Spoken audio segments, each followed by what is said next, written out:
హరే కృష్ణ భక్తివాహిని ఛానల్కి స్వాగతం. జీవితంలో ఒక్కోసారి అంతా సవ్యంగా సాగుతున్నట్లు అనిపించినప్పుడు గాఢమైన నిశ్శబ్దం మనల్ని చుట్టుముడుతుంది. మన చుట్టూ మనుషులు ఉండవచ్చు, సంపదను కలిగి ఉండవచ్చు, మరియు సామాజిక గుర్తింపును ఆస్వాదించవచ్చు. అయినప్పటికీ వివరించలేని శూన్యత మరియు గుర్తించలేని దుఃఖం లోపల నుండి మన హృదయాలను దహించివేస్తుంది. కురుక్షేత్ర యుద్ధభూమిలో అర్జునుడు సరిగ్గా ఇదే పరిస్థితిని ఎదుర్కొన్నాడు. అతను విశాలమైన సైన్యాన్ని కలిగి ఉన్నాడు, విజయంపై గొప్ప సామ్రాజ్యం యొక్క వాగ్దానం. అయినప్పటికీ అతని మనస్సు విపరీతమైన దుఃఖంతో నిండిపోయింది. అప్పుడే అర్జునుడు తన హృదయవేదనను శ్రీకృష్ణునితో పంచుకున్నాడు. నాహి ప్రపశ్యామి మమాపనుద్యాత్ యచ్చోకముచ్ఛోషణమింద్రియాణాం అవాప్య భూమౌ అసపత్నమృద్ధం రాజ్యం సురాణామపి చాధిపత్యం. దీని భావం ఏమిటంటే, కృష్ణ, నా ఇంద్రియాలను క్షీణింపజేస్తూ నన్ను అంతరంగంలో దహించివేస్తున్న ఈ దుఃఖాన్ని పోగొట్టే మార్గం నాకు కనిపించడం లేదు. ఈ భూమిపై నేను సాటిలేని రాజ్యాన్ని సంపాదించినా లేదా దేవతలకు అధిపతుడినైనా వాటిలో ఏదీ నా హృదయంలోని ఈ అశాంతిని, ఆరాటాన్ని తగ్గించలేదు. ఇది ఎంతటి గంభీరమైన సత్యం కదూ! ఈ రోజుల్లో మనలో చాలామంది ఇలాంటి మానసిక స్థితిలోనే జీవిస్తున్నాము. సమాజం దృష్టిలో మనం చాలా సంతోషంగా కనిపిస్తాము.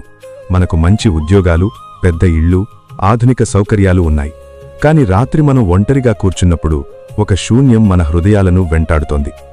బాహ్య ప్రపంచంలో మనం సాధించే విజయాలు మన కళ్లకు ఆనందాన్ని కలిగించవచ్చు, కాని అవి మన అంతరాత్మకు శాంతినివ్వలేవు. మనం భౌతిక సంపదలతో శరీరానికి సౌకర్యాన్ని అందించగలం, కాని గాయపడిన మనస్సుకు సాంత్వన చేకూర్చలేము. మనం తరచుగా ఒక భ్రమలో జీవిస్తాము. నాకు ఆ ఉద్యోగం వస్తే నా జీవితం మారిపోతుంది, లేదా నేను ఆ ఇళ్లు కొంటే నా కష్టాలన్నీ మాయమైపోతాయి, లేదా నేను అంత డబ్బు సంపాదిస్తే నాకంటే సంతోషపడేవారు ఎవ్వరూ ఉండరు. కానీ వీటిని సాధించిన తర్వాత కూడా కోరిక చావదు, అసంతృప్తి తగ్గదు. ఎందుకంటే సమస్య బాహ్యమైనది కాదు, అది మనలోనే ఉంది. లోపల ఉన్న చీకటిని బయట వెలుగులు పారద్రోళలేవు.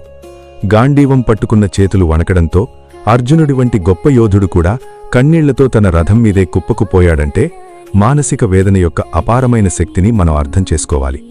అది ఒక వ్యక్తి యొక్క శారీరక బలాన్ని, మేధస్సును, విచక్షణను నాశనం చేస్తుంది. అది మన ఇంద్రియాలను కూడా మందగింపజేస్తుంది. అందువల్ల జీవితంలో నిజమైన విజయం అంటే కేవలం సమాజంలో గెలవడం కాదు, మన మనస్సును జయించడం. మీ దగ్గర ఎంత సంపద ఉన్నా మీ మనస్సు మీ అదుపులో లేకపోతే మీరు అంతర్గతంగా దివాళా తీరినట్లే. మనల్ని రక్షించి మార్గదర్శించాల్సింది బయట వ్యక్తులు కాదు, మనలోని ఆత్మవిశ్వాసం మరియు భగవద్గీత బోధించిన నిష్కామ కర్మయోగం. సమస్యలు ఎదురైనప్పుడు పారిపోవడం వీరత్వం కాదు. పరిస్థితులు ప్రతికూలంగా ఉన్నప్పుడు, అంతా శూన్యంగా అనిపించినప్పుడు ఒక్క క్షణం ఆగి మీ అంతరాత్మను పరిశీలించుకోండి.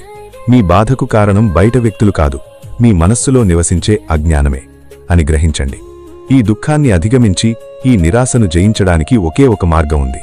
అదే మీ కర్తవ్యాన్ని నమ్మి ఫలితాలను ఆశించకుండా ముందుకు సాగడం.